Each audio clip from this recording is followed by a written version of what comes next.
Hi, everyone. Thank you so much for joining us for another one of our cybersecurity executive educational sessions. I'm so pleased to be joined. I'm Louise Ireland, the CEO and co-founder of MetabaseQ, and I'm very pleased to be joined by some amazing panelists today, Bob Gorley and Ryan Perma, as well as Polo from HSBC, who should also be joining us shortly as well. Our panel today will be talking about cybersecurity efficiency, which is an incredibly important topic, especially following up on last week's conversation around various questions to ask C-suite executives. So we'll try to keep this relatively broad and high level, but I think this is particularly for those coming more from the financial world, this is an incredibly important topic to help to understand how do you bring something that's so abstract like cybersecurity into the realm of actually quantifying risk and knowing how to value your investment. So maybe prior to getting into more heated debate, Bob, do you mind starting us off with some definitions around what is cyber risk? How does an organization actually quantify cyber risk for their company? Yes, Louise, thanks. And I think this is, of course, a very important topic. And looking at all of the modules of this cybersecurity executive program, I think all of them are extremely important to really form a comprehensive assessment of what is risk.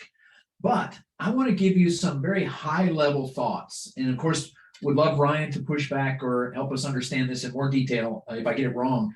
For me, risk, all risk is what can hurt you, what can cause harm.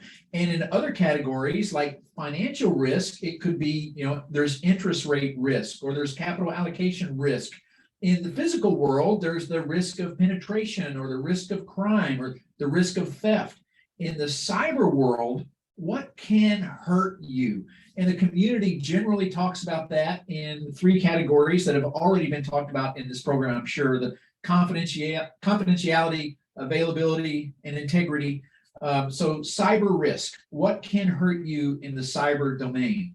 I like to mentally think of two different kinds of cyber risk.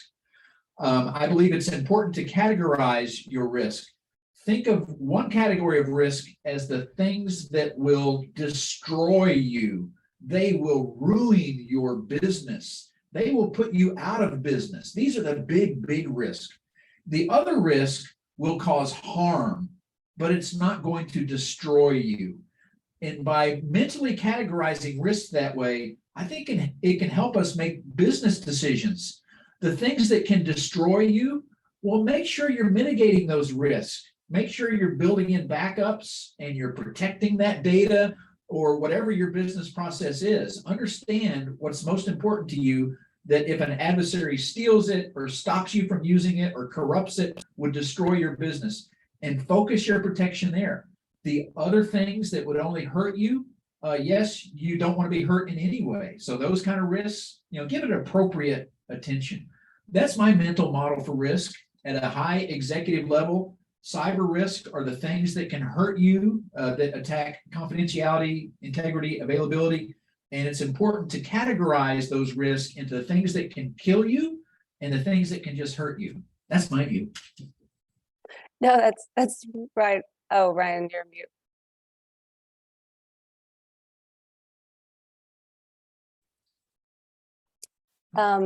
Ryan, if you could just unmute. Sorry about that.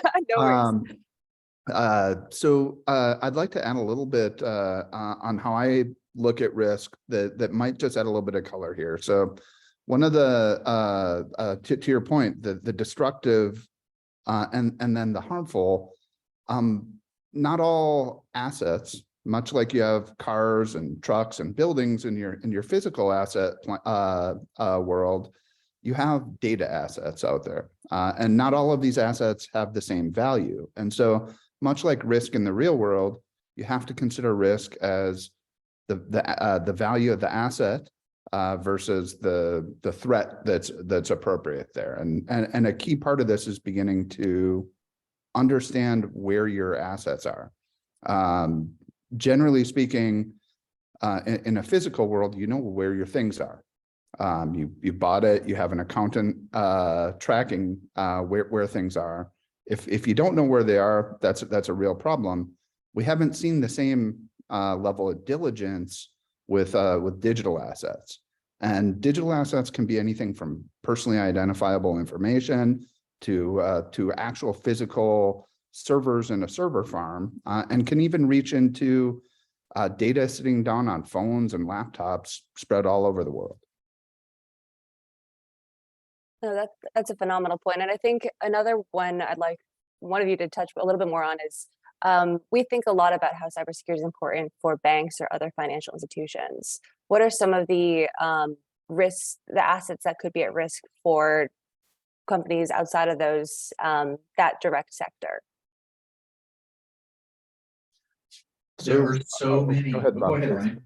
No, please. A lot of businesses depend on intellectual property that needs to be protected from disclosure, either open disclosure or disclosure to an adversary. And we can go through multiple sectors where that's critically important. Pharmaceuticals and chemical manufacturing come to mind rapidly. I mean, quickly. That information needs to be protected from disclosure. Then in the manufacturing domain, there's also a lot of embedded devices that need to be protected from malicious code, or your embedded devices will stop working. We helped a medical research company fight a ransomware attack once that had hit their lab. So anybody that has lab equipment for testing and any kind of research needs to be prepared to fight the risk of ransomware. And this also then goes for the whole medical and healthcare community. Anyone who has an emergency room where you have to deal with patients or any kind of patient care needs to understand the risk to your data and the risk to the private information of the patients. And also, I mean, we've all seen the headlines of ransomware hitting emergency rooms and causing emergency rooms to have to turn away patients. So it goes industry by industry. There's so many cases where you have to understand what can hurt you badly, what can kill you, and what could hurt you in less ways but won't kill you. So, Yeah. Go ahead. No, go for it, Ryan. So one other thing, I know a lot of people think, but I'm not a giant bank. I'm not a giant hospital. What do I have to lose? And the answer is a lot. You have bank account information, you have customer information, you have information around potentially the healthcare of your employees. All of these other assets are pretty much the same across every segment. And those types of assets are easily overlooked because they're not the flashy ones. They're not the emergency room being shut down. And yet they are the lifeblood of your business, making sure that you're in regulatory compliance, making sure that your financials stay intact and are not modified from an outside attacker. These become really absolutely imperative for every segment of business. So for some of our audience members, how do you start to build a cybersecurity strategy knowing these risks? And how do they know that their money is going in the right place? Just some simple questions for you both. How do you actually justify this investment? How do you create some metrics to understand your cybersecurity efficiency? I'll start with this one. So there are a lot of great frameworks out there to sort of measure a degree of maturity on what you're doing. But one of the interesting methods is not how much risk I'm reducing, but how efficient you are at it. In other words, the amount of money put into a particular control or strategy, and how effective it is at reducing your overall risk. There are good solutions that are very expensive, and there are good solutions that are cheaper. When we look at this, it's got to be across both the technology that you deploy, but also the people and processes that you deploy. And groups like NIST have a cybersecurity framework that allow you to determine effectively how far you are. Many businesses have both global and local regulatory regimes, things like PCI that allow you to measure the types of things that you need to be doing. It comes internal on how effective each of those types are, based on what you spent and how much risk is really being reduced there. Well, I wanted to add a comment also, Luis, and that is that, well, first of all, let me say I'm old enough now. I remember a time when there was only one CISO in the world. And there really was a time when there was no CISOs, but there was a time when there was only one security executive in the cybersecurity domain in the entire world, Steve Katz, and that was in the mid 1990s. Since then, I mean, at that time, if you want to mitigate cyber risk and understand return on investment of the dollar you spend on security, you go to that one executive in your bank and say, where should I put this money? And that person uses their wisdom and internal judgment and says, well, I think you ought to protect the endpoint instead of the servers or whatever else. Now, there's still a lot of that. There's experienced professionals. Almost every large corporation will have a CISO. Some places will have a security executive that doesn't have the full title of CISO. And that person is supposed to just intuitively know from all of their experience, where should I put my next dollar? But that's not very efficient. So we do need these frameworks that Ryan has talked about that can help us think through, what's my program look like? So to me, understanding your return on investment starts with an assessment. Where do I fit against a good common best practices that can be found in security frameworks? That will lead you to where your gaps are. You still need a lot of judgment. So I think gray hair is important. You still need judgment and experience and tapping into experts. But it starts with a framework that lets you have that dialogue to figure out the return on investment. And I'll add in one more thing. There are a lot of differences of opinion on some of the frameworks that are out there. In most cases, it's almost irrelevant which framework you choose, as long as you're consistent, and because officially you're measuring your progress over time. That's the metric that matters. It's not necessarily A versus company A versus company B. There's insights to be had there, but whatever metric you decide, you need to be really consistent, not just over time, but across the board in measuring yourself. And as companies are going through this process, knowing that there's no pathway for them to be fully secure, how can they help determine what is their appropriate level of cyber risk that they're willing to take on? What are some questions that they should be asking themselves, or what methodology do you suggest that they should follow? Well, I hate to sound like a broken record, but I think it starts with an assessment and what I said at the very beginning. You need to think through, what could kill me? What is my most important data to protect? You know what? I'm going to give that some extra monitoring. I'm going to encrypt that data. I'm going to make sure the people who work with that data have good training. I'm going to make sure that I have some external help, somebody from the outside that is configuring my equipment around that important data.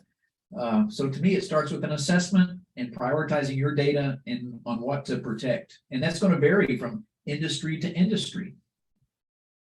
I'll concur with that. I think many times we start with this idea that we know what we're going to protect.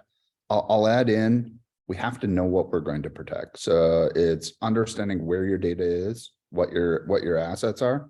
So although it's not always the most sexy, things like asset management, data management become really a foundational element. Knowing what's out there gives you sort of the breadth of your estate that allows you to kind of now create a meaningful assessment.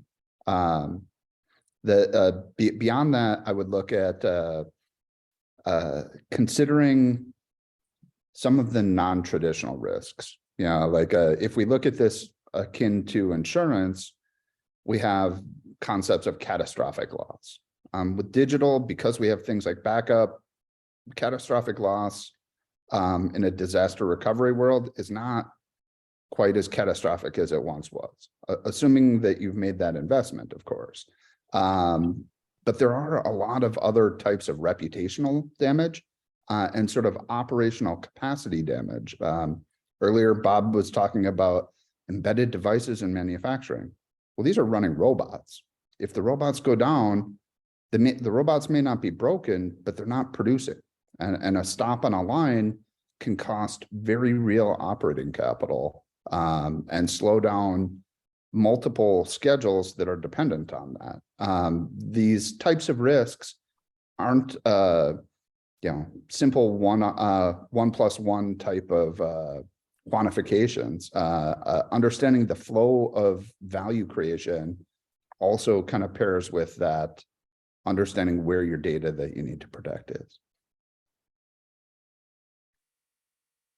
No, that's a phenomenal point, because I think when we're trying to understand the potential loss of a cyber incident, we often think about the ransom that we have to pay, but there's the missed opportunity costs, there's the fines costs, the regulatory costs, the reputational costs. There are a lot of other costs that come into play into that equation. I don't know, Bob, if I'm missing any other ones in that list that are top of your mind.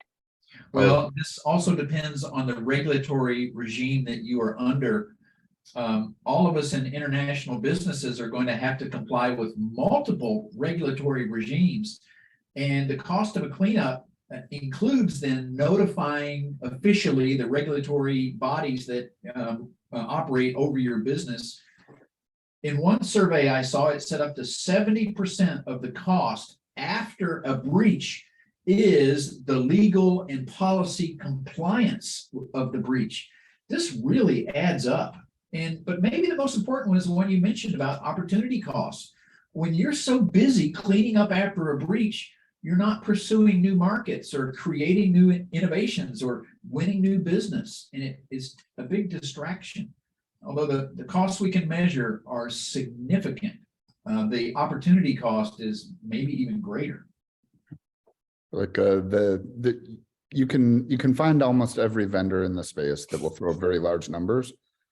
The reality is cleaning up after an incident is non-trivial.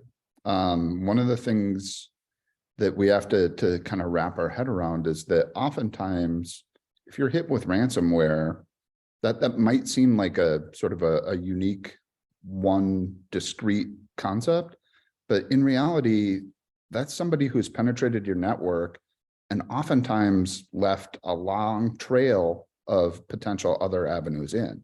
And so cleaning up the breach is more than just restore from backup. It's reestablishing integrity of your operations so that it doesn't happen again the next day. It's a phenomenal point. So shifting gears a little bit, I think many of the audience members who are here today are on boards or involved in executive decision making.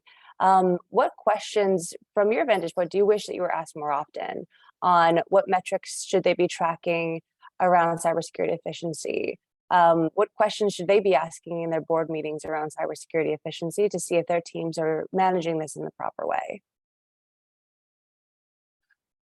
Let me start with one. I've been thinking about metrics as I mentioned for a long time, since the mid-90s. There's a lot of good questions that boards can ask and leaders can ask, and it would be wrong to expect these executives like you guys to immediately dive deep down into the technical details.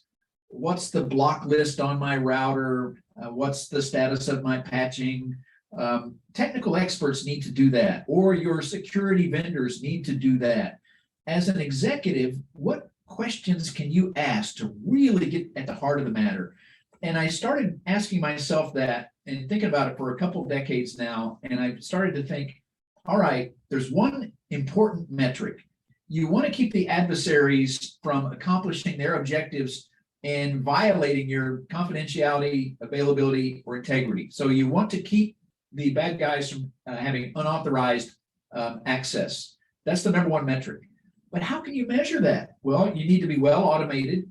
You need to automate your measurements. You need to have lots of monitoring and appropriate defenses, but you need to test that. So I think executives should ask a simple question of their cybersecurity teams about when have we had an external verification of our security posture? That one question, have you had a red team, can generate insightful info. Additionally, when a red team really tries to test your security, they get in. Usually they get in if they're a good red team, and they do that in a way that gives you lessons. But there's another metric around that. If every quarter you're doing a red team, you should track how long did it take the red team to get in. Maybe the first red team, it took them 3 days. Maybe the second red team, it took them a month. Maybe the third red team, it took them 2 months. So you're getting better. The red teams are having a harder time getting in. So that's a metric. Then another metric is, once a red team is in your network, how long before your defender detected them? By the way, if you're using a good outsourced capability, they can generally detect them pretty quickly. But that's a metric, and your red team can help you test that. So for me, the executive level questions about cybersecurity should be simple ones. Do we have red teaming in place? How long does it take a red team to get in? Once a red team gets in, how long does it take before our security team finds them? I like those questions. I like those as well. Red teams are very good at their job, and they almost always will get in. And that's true with really qualified attackers as well. This is the old adage of if you and your friend are running from the bear, you don't have to be faster than the bear, just faster than your friend. Incremental improvements in your security posture will vastly reduce your risk and make the economics of attacking you much harder for most attackers. Casual attackers will go on their way, and you can begin to focus on more advanced attackers. Now, the metrics that I tend to look at from a board level perspective generally are around business criticality. And there's sort of two groupings here. One would be around certifications, PCI, SOC 2. Some of these are ISO. These are regulatory approaches that are externally audited, meaning that you can have some degree of validation that your approach is meeting standards. From a board level, without getting into the nitty-gritties, to Bob's point about what firewall rules are in place, this gives you a degree of assurance that you're meeting some base level minimum standards that are generally acceptable. And when I say minimum standards, certainly you could spend more and do more than these standards, but the reality is PCI, SOC, and ISO. If people are implementing those, they're further along than most. The second part of this is around and to Bob's part, like testing, not just testing how people get in, but testing your response when they do. And that's going to include concepts of how fast you can recover a network, how fast you can recover data. Are your backups intact? This is much more on the recovery side than the reduction of letting them in, because to Bob's point, good red teams are going to get in, good attackers are going to get in. Planning for how you deal with that is a part of your resiliency planning. No, incredibly helpful. And I think a lot of executives are overwhelmed when they see cybersecurity spend going up year over year. There are more tools out there, there are more vendors, there are more approaches. It gets very overwhelming to know where to spend your budget. How would you, what framework in terms of return of security investment would you recommend for these executives, or how would you recommend that they start viewing their investment in cybersecurity is more of an investment rather than just an external cost?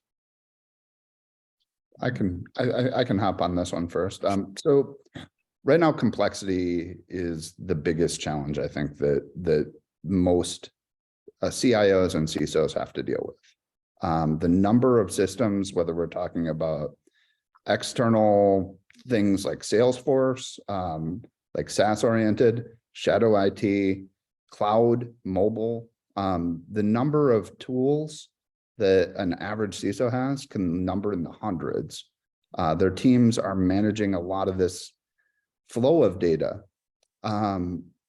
The area where I would look to kind of go here would be measuring how well things are integrated. And I think the approach that a lot of people are coming to right now is using expertise. This means MDR, managed detect and respond, MSSP, managed security, managed software security provider. These approaches can help people who are beginning their journey to kind of bootstrap a little bit into a higher maturity bucket here. Hiring and keeping the right people is also part of that long-term strategy there.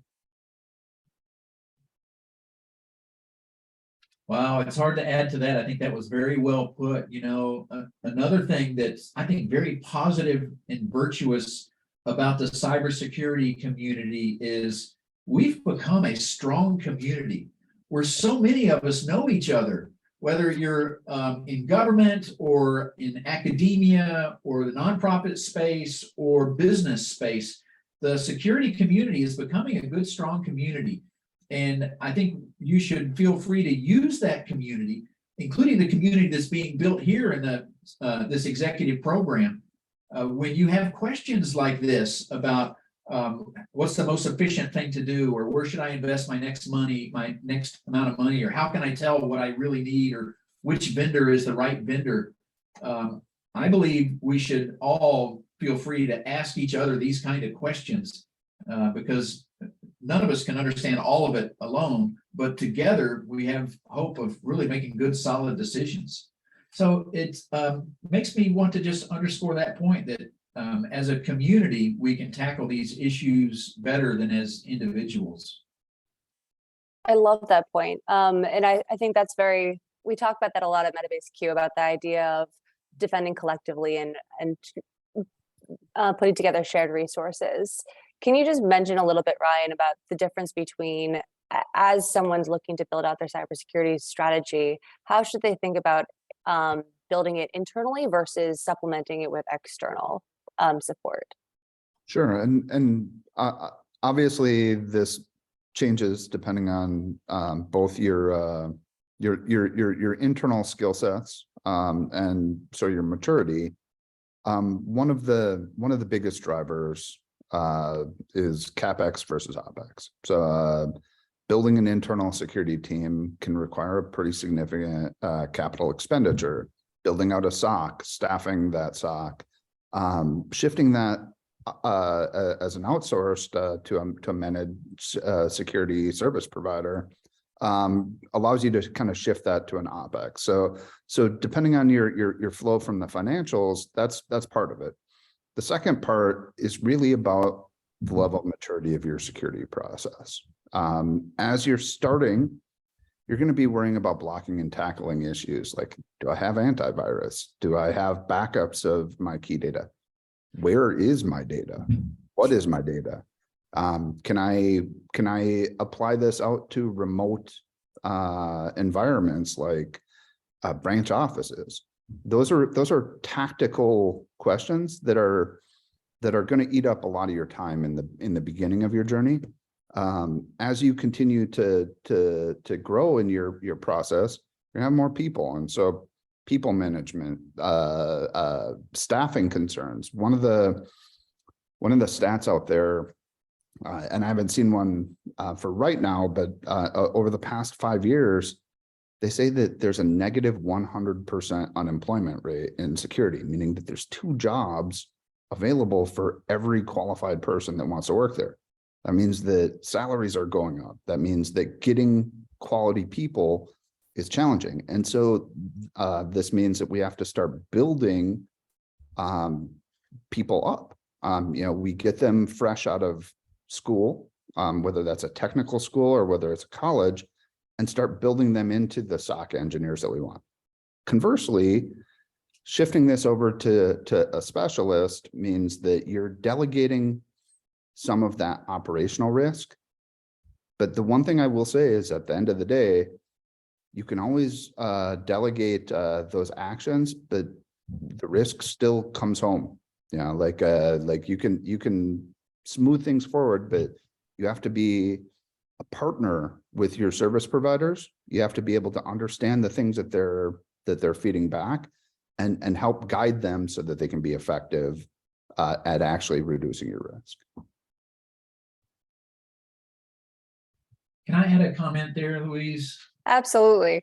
I'm thinking, no matter, we talked about multiple industries. This cuts across every industry, I think.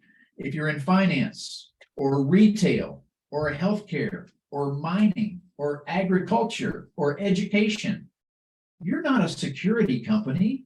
Your business should not be cybersecurity. So, of course, you need to have the right internal investment in cybersecurity. Of course, well-trained people who understand your mission, your business, but you're not a security company. So reach out and get expertise. Find folks who do it for a living. Find someone who can monitor your stuff that is tracking the most current threats and threat countermeasures and understands the actions to take to improve your business, no matter what sector you're in. I guess that's my key point. Your business should be your business. You shouldn't be a cybersecurity business. Go out to experts who are cybersecurity professionals to augment your team. I love that. No, and I think, Bob, going back to, you mentioned this earlier in the conversation around how in the 90s, there was only one CISO. And I'd love to go back to that world, because something that always strikes me in cybersecurity is how much has changed, but also how much has stayed the same. So how should companies, as companies view their cybersecurity risk, how much has actually stayed the same since the 70s and the 90s? And then what are some of the big changes that we're seeing as companies are moving towards cloud and this remote work paradigm? I have been struck by how many lessons there are in history relevant to today. And let me just say, if you're interested in history, no matter what history you're interested in, you may have a favorite story from history. And my guess is that favorite story has a lot of drama, where there was a group of humans and another group of humans that had different objectives, and they were opposed to each other until one of them accomplished their objective. You see that kind of drama throughout history, and the side that is persistent frequently wins.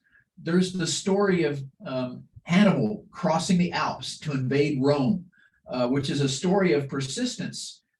He was told by his generals, you can't cross the Alps with an army. He was bringing war horses and war elephants, but he did cross the Alps and he invaded Rome. He told his generals, we will find a way or we will make a way. It was a story of persistence and conflict. And we see that same story today in cybersecurity.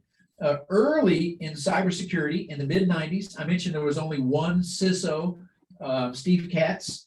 Many others were starting to realize they had to grapple with cybersecurity, but soon people started to think, okay, all I need is a firewall and I have stopped the problem. And then it was, no, we also need something on the workstations. Okay, all I need is antivirus and everything will be okay. And you know where this is going, on and on and on. The adversaries keep getting persistent. They never stop. They find a way to surprise you. And that has been the key lesson for me from history, whether it's ancient history or the history of cybersecurity. We need to keep raising our defenses. We defenders need to keep sharing lessons learned and best practices and using providers to monitor our networks and monitor our stuff, but prepare for surprise, because that's the number one lesson I took away from all this. you will get surprised. Prepare for it. And would love to discuss history. Oh, I wish I was meeting everybody in person. We could have many enjoyable conversations about your favorite time in history and its lessons for cybersecurity today. But I guess I better leave it at that. So I actually think that Bob's pretty spot on. The mechanics of what we're dealing with may seem new and different, but we live in cycles, and even beyond that, we're dealing with digital representations of things that we've had forever. You know, the concept of firewalls representing the castle walls, and the inside of a network being inside a castle versus the outside of a network. These things have been around for a really, really long time. What I see in terms of cycles is really you know, the shift for where your data was. In the olden days, it was on mainframes, went down to work group level computers, went to big server farms and data centers, got distributed down to things like mobile apps, and now it's back to the cloud. We're kind of moving and expanding and contracting over and over and over. And the interesting part in all of this is that that CIA, that confidentiality, integrity, and availability, that hasn't changed. Those rules become sort of the guiding north point or North Star for how, regardless of how the individual bits and pieces of where the current technology landscape look like, those set the guideposts that define this. And so that old saying, you know, the more things change, the more they stay the same, has kind of stuck with me, because even if the tools are different, the theories underneath the tools aren't. You know, it's about people, it's about data, it's about doing things the right way. Polo, I don't know if you want to add anything to that about what you've seen from a company perspective changing over the last 10 years, and also what has stayed the same as in terms of how you think about cybersecurity risk and efficiency. I think that until now, that I just heard, it's we started with the perimeter security, and now we have like 14 different work streams, and I think it's just gonna get just more complex, because as we move to embedded finance, or as we move to complicated services with different institutions building those value chains, cybersecurity is just part of that, And then now the coordination of those service chains in a cybersecurity view, it's going to be quite important. We will need to align on our risk appetite. We will need to align on the investment that is required to protect that service change. And then there's going to be a lot of negotiation, a lot of collaboration that will be needed. And because of that, for sure, there are gaps that today we don't see that will come. And then it's going to be about trust. And it's about that all the players in that service change will understand at the same levels what is the kind of protection we will give, we will coordinate it, or in a collaborative way we need to give to that service chain. So I think that cybersecurity is still a lot to come, a lot of new scenarios that we will need to protect. No, fantastic. It looks like we're getting a number of good questions from the crowd. So please, if you have questions, you can ask them in the Q&A section, and we'll start to go through and answer some of them. So for the first, what are some of the skills you consider a cybersecurity specialist should have to holistically build a strategy for an organization? Who wants to take that one first? Well, let me tell you, Ryan has mentioned framework several times, and I think That's not necessarily a skill. That's some knowledge you should have, is understand some good security frameworks. Maybe more important skills would be your ability to interact with many people on your team, because you'll need to interact with your technology team and anybody you have doing security, but you need to interact with your peers in other parts of the organization and up to your board, the chain of command. So I think maybe those kind of interaction human skills are as important as the technology skills, because you're going to need to touch a lot of different people to get inputs on your security strategy. Yeah, I'll second that. Over my career, I've acquired the title of Dr. No, because in security we tell people you can't do things. And over the years, I've learned that security is a business enablement technology. And so like many good advisory spaces, the idea isn't to say that you can't, it's to think creatively on how you can. And when you do, how to do it in the safest possible way. To those skills needed, certainly the skills available both online and through universities are better than they've ever been before. But as security grows, it's about complexity management. So the communication piece is absolutely imperative. Understand the complexity and being able to help people understand how you're providing them value without telling them you can't do that, you can't do that, you can't do that. The other aspect, something that I will add is, you need to understand your business very profoundly. What are the critical assets? Where is the value of your business? And what do you want to protect?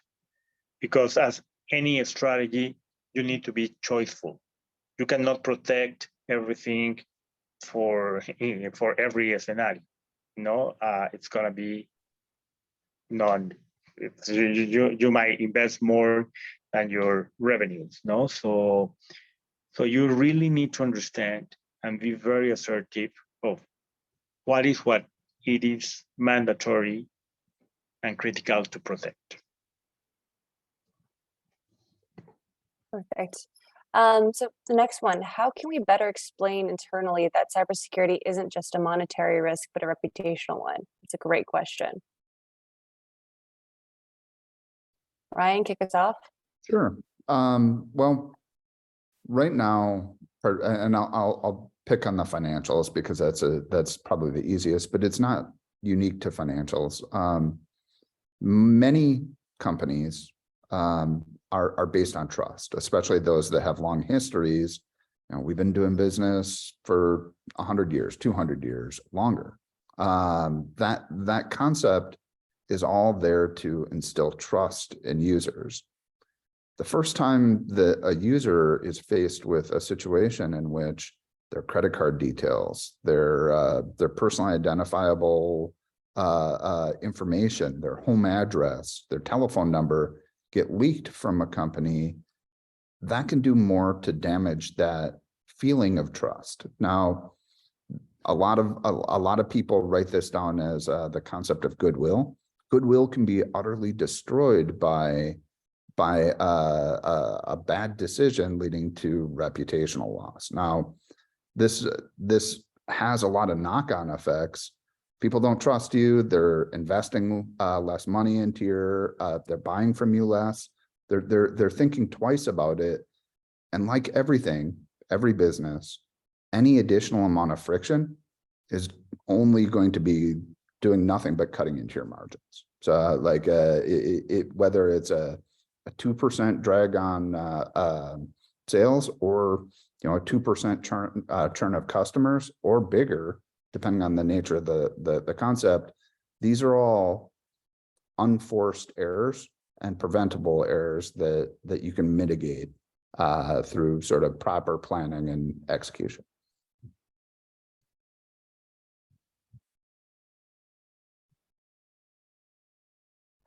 So I think just to give them a quantitative framework, and a way to think about it would be looking at your set of assets that you're concerned about potentially losing, and understanding the probable magnitude of a loss related to reputational risk rather than just purely monetary. Bob, do you want to add anything else there? No, I think that's another that needs to be contextualized for the business, and that's going to vary from industry to industry.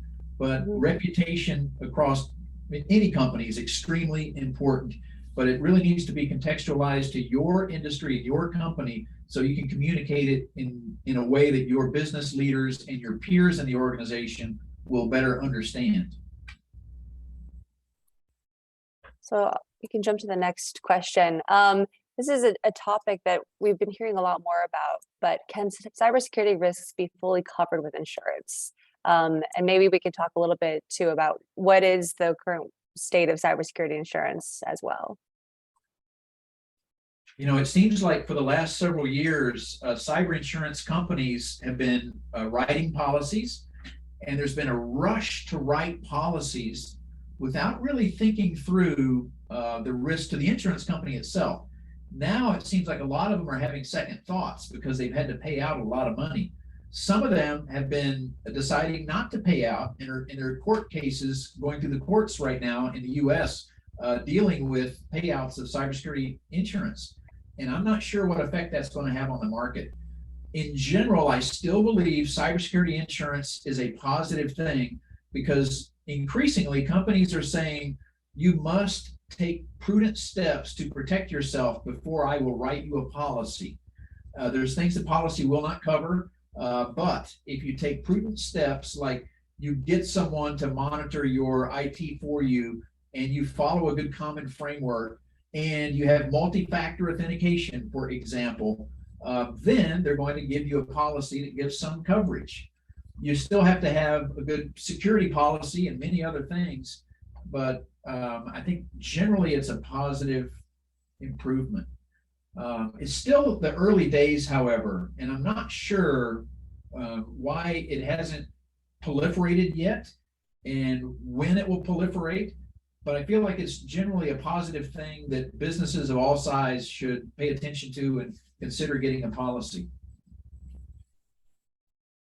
Yeah, like right now, the actuarial data for what constitutes loss is still very, very new. And Bob, to your point, a lot of insurance companies got hit pretty quickly with the ransomware on policies that they didn't think they were ever going to have to pay out on or pay out minimally. The core challenge is the models are still not there.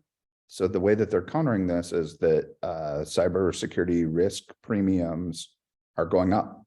I've heard people getting their premiums doubled and tripled based on sort of that disconnect on data. And I look at it as like all risk, you do your best to avoid all the risk you can through proper design, through sort of just not going into the scary neighborhood. But if you do have to go into the scary neighborhood, you mitigate the risks that you can. You let people know where you are. You do you go with a friend. And so first you avoid what you can, you mitigate what you can, and then absolutely insurance. You have to accept that there's going to be some risk, and insurance really plays the piece on that. It's mitigating those things that you can't. But for insurance to work, you need to do those first two things. Otherwise, your premiums are just going to be infinitely high. Like you can't delegate avoiding risk and mitigating risk to insuring the risk and stay ahead of the game. I think we're all familiar in Mexico about the notion of earthquake risk and insurance around catastrophic risks. Paula, do you want to talk a little bit in line with that question? What's different about cybersecurity risk versus some of these other risks that you cover with insurance? For me, the problem is that it is like who sets the price of the loss? It is a criminal organization. So as soon as they know that you are covered up to $1 million, then they will ask for $2 or $3 million instead of $1 million per attack. So I think it's more that it is So the loss cannot, it's very hard, to say what is the cap for the loss. You can do that in an earthquake, you can do that in other stuff, So my fear on that is like, if I see the health insurance industry, for example, so it is clear that that has helped to increase the prices of the health globally, So, and as we are dealing here to pay to a criminal organization, I don't think that it will end at it will have a cap. It will always go up, and then the protection, the payment of the insurance is going to be bigger. So I think that I will prefer to invest more on protecting myself, than really relying on an insurance. That's my point of view. Incredibly helpful. Moving to the next question. We spoke a lot about cyber risk for the financial sector. The question is, how can you do a threat model if you're a startup company? So it'd be great to get more information from panelists on, for someone who's just starting out in their cybersecurity journey, what's an approach to build this threat model? Sure. I'm operating at a venture capital firm right now, and I deal with startup companies all the time. Oftentimes people say, I'm too little. And whether this is a startup company or a mom and pop shop, the reality is attackers don't care your size. You may not get nation states hunting you, but many of these attacks are just wide nets. They cast them very broadly, and you can get caught up in them. And so thinking about it earlier is a good idea. I would say that you don't need to have an exceptionally mature process when you're smaller. Keep it loose, keep it fast, but don't assume that because you're too small, you don't matter. This is do the basics. Understand where your things are, run antivirus, run an MSSP approach. But a lot of this can be mitigated by a few very basic steps there. And if you are a technology company, don't forget to make sure that your code is secure as well. Like whether it's hosted by yourself or up in the cloud, it's important, because for a technology startup, reputational damage early on could be that inflection point between being in business next year and not being in business next year. Like you're still in that fragile state there. And everything Ryan says makes a lot of sense to me. There are steps and best practices today that people can provide to help the smallest, the one-person business. And I would echo that the same attitudes I was mentioning earlier that are relevant to businesses are also relevant to individuals or small businesses, which are understand the adversary is going to keep trying to surprise you. Be prepared for surprise. Make sure you're backing up your data and that you are taking prudent steps to protect it. Maybe it's you should leverage an online cloud provider to run your business. Microsoft, Google, Amazon, they have a lot of engineers that can help keep things a little more secure. And when you're big enough, then you reach out to a company like Metabase Q or others that can help provide that extra layer of defense. But maybe number one is the attitude. Understand that adversaries will surprise you, so be prepared for surprise. Paulo, any thoughts? I completely agree. So I will, if I will use on cloud services, there's some minimum protection. I will ensure that all my laptops are properly, at least antivirus, anti-malware, and I ensure that they are properly updated. And then, as I said, what is the critical information? And I use and ensure that information it's on the cloud, and it's and I have the discipline to do the backup. at least every week. So. Perfect. Well, unfortunately, we're running a bit out of time, so I'll turn this over to my co-founder, Mauricio, but wanted to thank everyone for listening to these incredible panelists and the panelists for joining me in this conversation. If you have further questions, please do send us an email at contact@metabasec.com. Very happy to go deeper into all of these topics. Go ahead, Mau.